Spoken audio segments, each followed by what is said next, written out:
Hi everyone, welcome to week 3. Um, this week we are going over two chapters, chapter 4 and chapter 5. And chapter 4 is called Planning, I lost my button, Planning Business, well heck, I didn't show it, but it's Planning Business Messages, which is a really important thing no matter what field you're going into. The way you communicate with people is really important. But there's one guy I want to talk to you about that I just think his ideal, his concept was really, really cool. I've always admired the thinking. And that's this gentleman right here called Blake McCoskey, founder of Tom's Shoes. His thought was sell a pair of shoes today, give away a pair of shoes tomorrow. He has trademark canvas shoes. His ideas and his brand to a global phenomenon. And if you go through and read real quick, he visited Argentina and was moved by the children he witnessed suffering from a disease they contracted going barefoot because there's no shoes. He was soon selling his vision, I can't talk, of the plain Argentine, those of you that can speak Spanish, go ahead and laugh at me, Arpagata, it's been a long time since I spoke Spanish, shoe, to finance giving free shoes to the needy children. Within a few years, his brand was selling in hundreds of U.S. outlets, including Nordstrom's, Macy's, and Whole Foods. It won him 2009 Secretary of State's Award for Corporate Excellence. The company distributed its 1 millionth pair of free shoes in 2010. And so you can go on and read about him. I just think his concept has, can you imagine the children that he has impacted with those free shoes? It is just, I just think he's a real cool guy. So, and so the critical thinking for this chapter is in planning your business messages, how can you alter your writing to effectively engage audiences of various ages or educational levels? Why do even experienced writers use the writing process? And why is it so important to know your purpose before you begin to write? In other words, why is it important to know why you're writing before you write? You have to figure out your purpose is, why am I writing this? Who's my audience? What do I want to accomplish? All those kind of things need to be going through your head. So we are on page 122 if you want to follow along, if you have a hard book or online. And so communication may be defined as the transmission of information and meaning from a sender to a receiver. The crucial element in this definition is meaning. I told you before that I like the figures in this, so let's go on and jump down here to sender has an idea. And so we're going to go, you can read this. When it has an idea, the form of the idea may be influenced by complex factors. Now, I say this word really squirrely, and I know I say it squirrely. Reason being is when I was a child, I could not put two words together because of stuttering. And so I finally figured out a way to say this word, and I've always said this word. And I try to break myself from saying it to what other people tell me it should be pronounced. And finally, I just got old enough and cantankerous enough to go, this is the way I do it, so deal with it. So if you want to laugh at me, that's fine. So this form may be influenced by complex factors surrounding the sender. Okay, so you're sending a message. It could be factored regarding what mood are you in? What's your frame of reference, which means is it a speech? Is it your kid's baseball coach that you're writing to? Is it your background? Is it your culture? Because cultures have different ways of saying things. My daughter likes Great Britain and British. And we say the back end of the car where we lift it up and we store things in as a trunk. In Great Britain, that trunk is called a boot, B-O-O-T. So culture and just the physical makeup of things and the situation. So let's look down here. And I do love their graphs because it's really cool. I'm going to try to get it all in here. Let's see.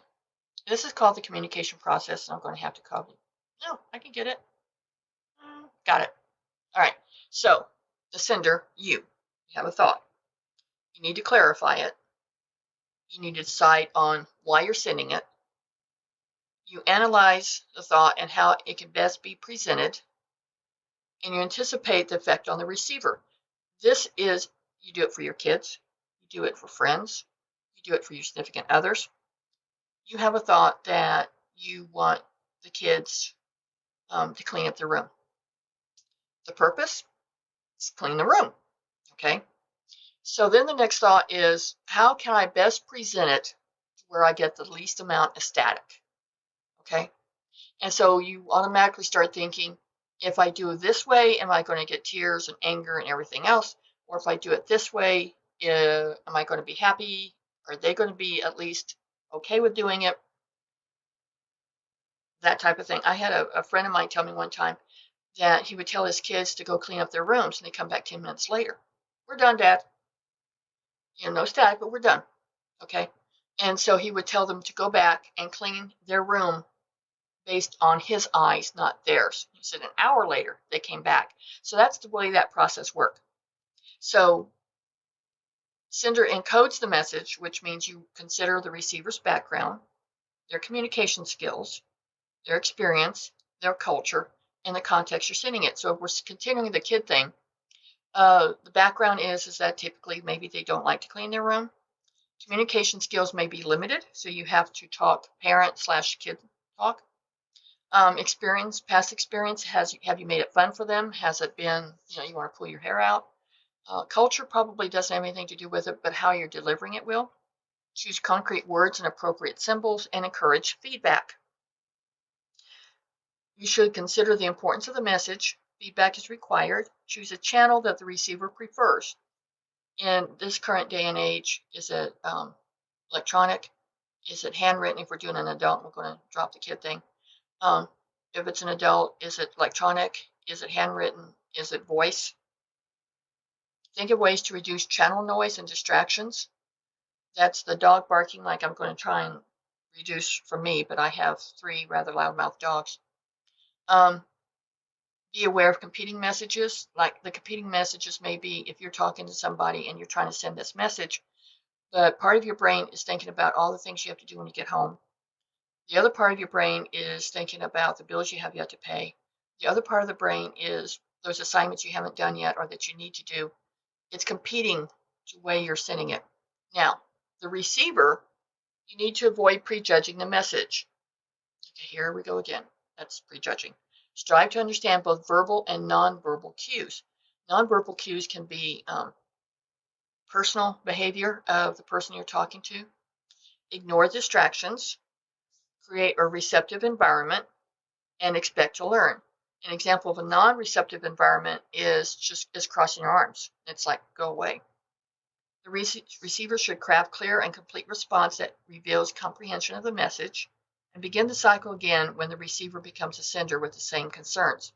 So when the receiver gets the message, all of a sudden he becomes a sender because he's going to reply to whoever's sending him the message. All right? Love graphs. So here is, this part here explains in words what this does here. So I'm going to let you read that for yourself.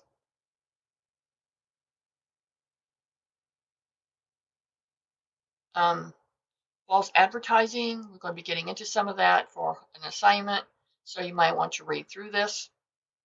I'm not going to take class time to do that, but you may want to be familiar with this. Receiver decodes a message, feedback returns to sender. Barriers that create misunderstanding, there's a lot of them. Some of the most significant barriers for individuals are bypassing, which is right here, differing frames of reference, lack of language skill, and distractions. Bypassing. Each of us attaches a little bundle of meanings to every word. These meanings are not always similar. Bypassing, sorry guys, happens when people miss each other with their meanings. Let's say your boss asks you to help with a large customer mailing. When you arrive to do your share, you learn that you're expected to do the whole mailing yourself. So you're helping him instead of helping other people. You and your boss attach different meanings to the word help. Okay. One study revealed a high likelihood of miscommunication when people use common but vague words such as probably, always, never, usually, often, soon, and right away. These words usually mean different things or can mean different things to different people. Differing frames of reference. Everything you see and feel in the word is translated through your individual frame of reference. Your experiences, your education, your culture, your personality, everything else. Because your frame of reference is different from everyone else's, you never see things exactly as others do.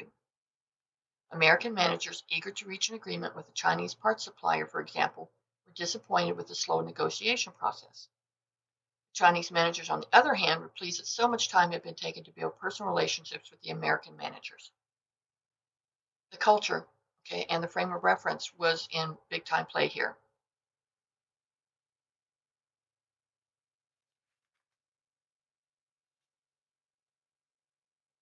And so here's just this little blip. And these are always interesting. I'm not going to spend our time reading it because you can read it in your textbook. But the bottom line is, how can communicators win the attention of audiences in the digital age? You get everybody to put their cell phones or their tablets or their iPads or whatever down, and you communicate one-on-one on them. So distractions is another barrier. Emotional interference, physical distractions if you have a headache, if you don't feel good, and definitely digital interruptions. Shaping an intelligent message is difficult when one is feeling joy, fear, resentment, hostility, sadness, or some other strong emotion. To reduce the influence of emotions on communication, both senders and receivers should focus on the content of the message and try to remain objective.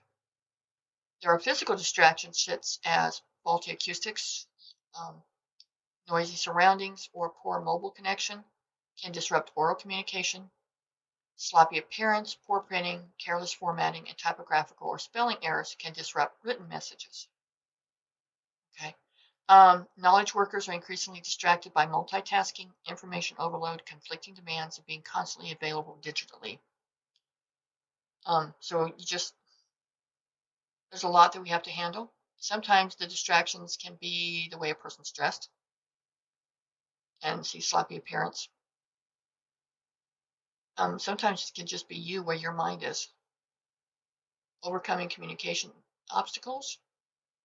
And these things are it's acceptable to break. Defensive driver anticipating problems on the road. Good communicator anticipates problem in encoding, transmitting, and decoding the message. Misunderstandings are less likely if you arrange your ideas logically and use words precisely. Now, mind you, this is logically compared yours. Now, your idea of logic may not be another person's idea of logic. Mark Twain is quoted with the difference between an almost right word and the right word is the difference between lightning and the lightning bug.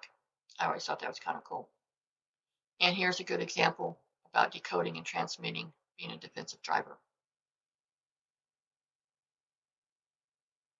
You are capable of reading this, so that's why I'm not being real picky.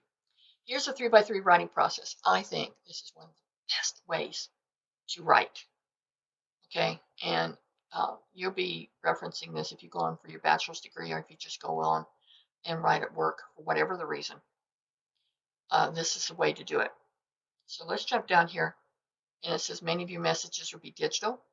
Digital message is defined as one that's generated, stored, processed, and transmitted electronically by computers using strings of positive and non-positive binary code.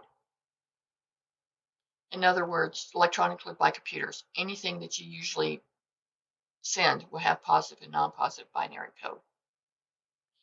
Email, Facebook, posts, tweets, and other messages.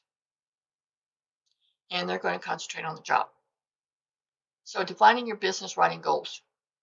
They have to be purposeful. You will be writing to solve problems and convey information. You have to have a definite strategy. Why, going back to the start of this, why are you writing? Okay. Economical, you try to present ideas clearly and concisely. If you write for academics, it's wordy. If you write for business, business writing is clear, to the point, get it done. Audience oriented, are you looking at it from the perspective of the audience? And this is just a cute thing to read. Okay, so here it is. This is great. you need to commit this to memory, and I have to move on it. Okay, so pre-writing, drafting, and revising. Pre-writing is, again, what's your purpose? What do you want the receiver to do or believe? What channels should you use? Channel is the way you're giving it. Face-to-face, group, email, memo. Okay, that's it. You have to anticipate how they're going to receive it.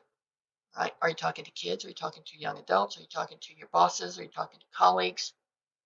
What does the receiver already know? You don't need to tell them what they already know.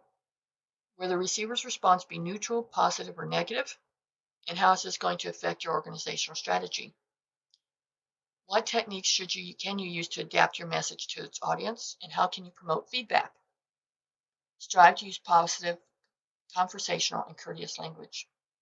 So now you have all these decisions made. Now you go to drafting, gather data to provide your facts, you search any company files, correspondence, or the internet. What do you need to know to write this message, and how much does the audience already know?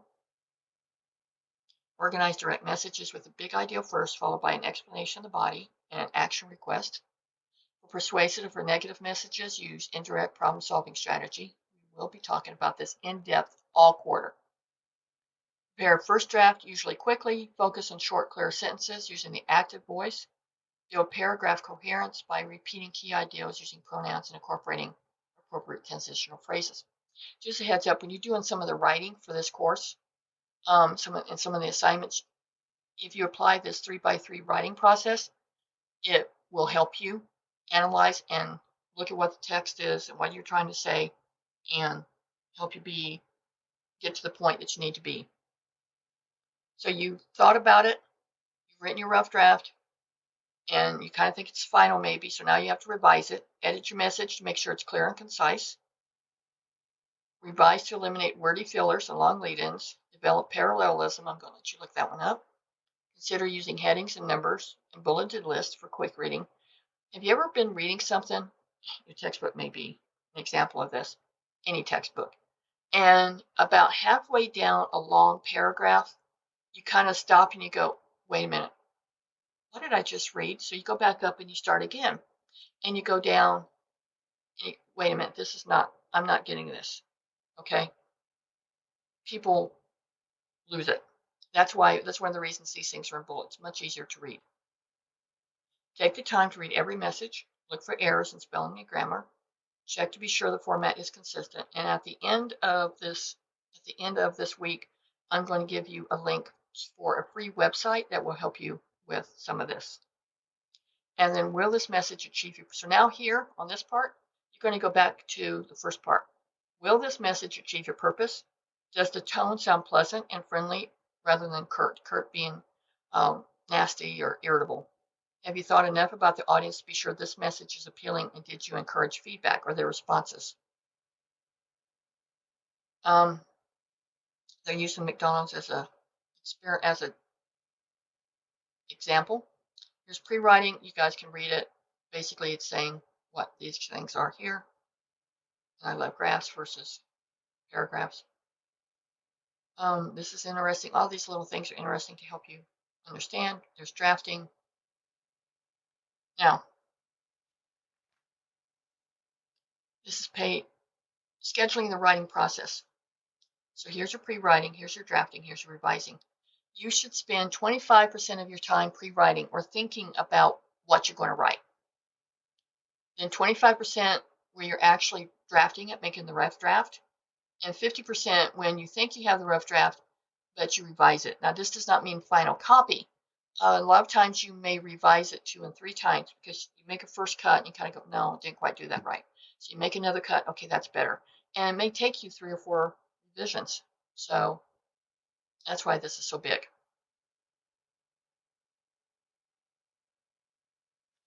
And here they're talking more about determining why you're doing it, anticipating your audience. You have to kind of figure out who they are, why you're doing it, and what's going to work for them. Remember, this does not alleviate you reading this. And then you make choices based on what you've decided your audience is and who they are. Are they employees? Are they complete strangers that you're trying to get a point across? The what's in it for me, for them. Your audience may be sitting there going, what's a WIFM? This is called a WIFM. I like WIFMs. It's a good question to ask. Now, here's your communication channels, comparing rich and lean. Face-to-face conversation is best for persuasion and bad news and personal messages. Telephone is the best choice when two people cannot meet in person. Not okay. Video chat, best for group interaction and consensus building when members are dispersed. We can do video. It's not video chat, but I can help you with your assignments if you have questions through a video type chat setup. Email, instant messaging, letters. Those are kind of getting old, but they're good, like it says down here, for written record. Doing a memo, doing a blog, doing a report, or doing a wiki. Applying expert techniques to improve an email message.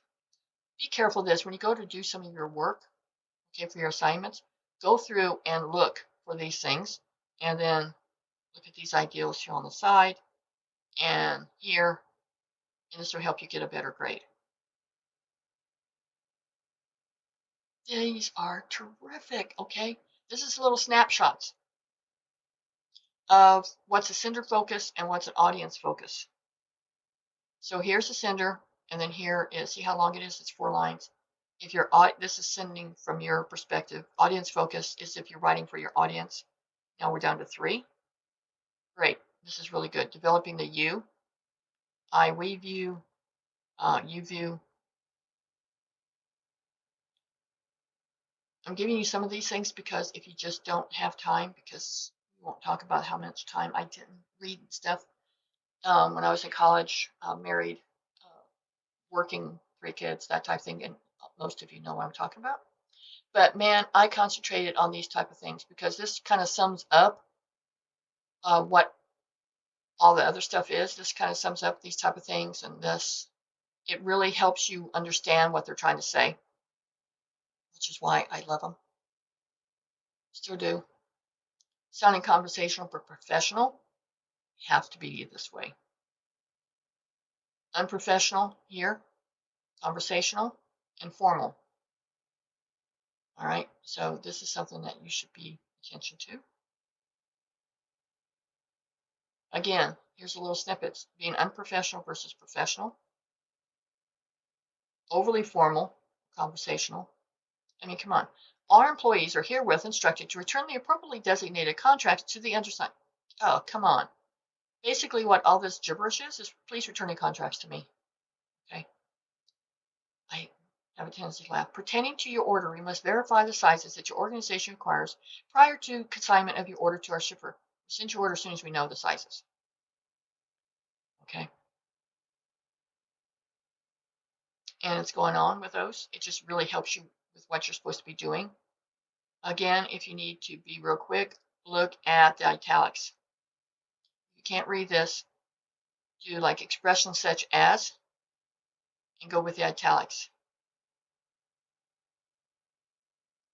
Bias free, such as the boys in the mailroom or the girls, gender, age, ethnicity, you know, that old person or, you know, the person of that age. Okay. Changing perceptions. And here's some more. Female doctor, woman attorney, just doctor and attorney. Office girls, office workers. The doctor, he. Doctors aren't just he's. Doctors aren't just she's. Executives are not just men. Okay, so you get the drift. Unfamiliar, familiar. Imprecise and dull. Okay. Why is team writing necessary? This is important because you may be writing or composing reports as part of a team with like 2 or 3 departments, and everybody has to play nice in the sandbox. And then here is a summary. So you can just go ahead and kind of brief through this, and I would like you to read everything, but I'm also realistic. If nothing else, watch the graphs, watch the examples, watch things in italics, do this type of thing. Team documents, how are team documents divided? Again, In team writing, there's pre-writing, drafting, and revising, which is the 3x3 format again. What digital collaboration tools support team writing? Email, instant messaging, and texting, and wikis. Track changes and comment, web and telephone, Google Docs. And for those of you that have Chromebooks, you're should be familiar with Google Docs. Team collaboration using a wiki. I am not, in all honesty, that familiar with a wiki, but probably most of you are more so than I am. That's that diagram. Dropbox I am familiar with. And then here is some additional information of how to put some pizzazz in your documents by highlighting font colors, how you track changes, because I will be commenting to you with changes. I will be doing this, if you haven't noticed, your submissions.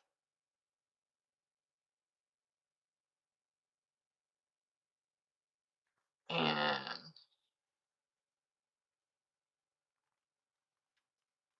page 144. Yeah, that's what I thought. And so this is the end of this chapter. And here's your learning objectives. Go over these. Some of these learning objectives may be helpful to you when you do your quiz, because they're a snapshot of the chapter. Okay.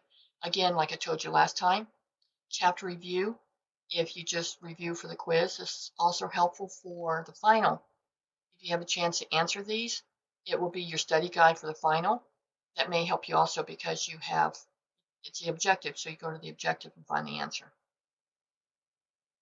Okay, so that's it. This one's going to have 2 lecture videos, and then we're going to go to the activities on the 3rd video. Okay, so take care. Bye-bye.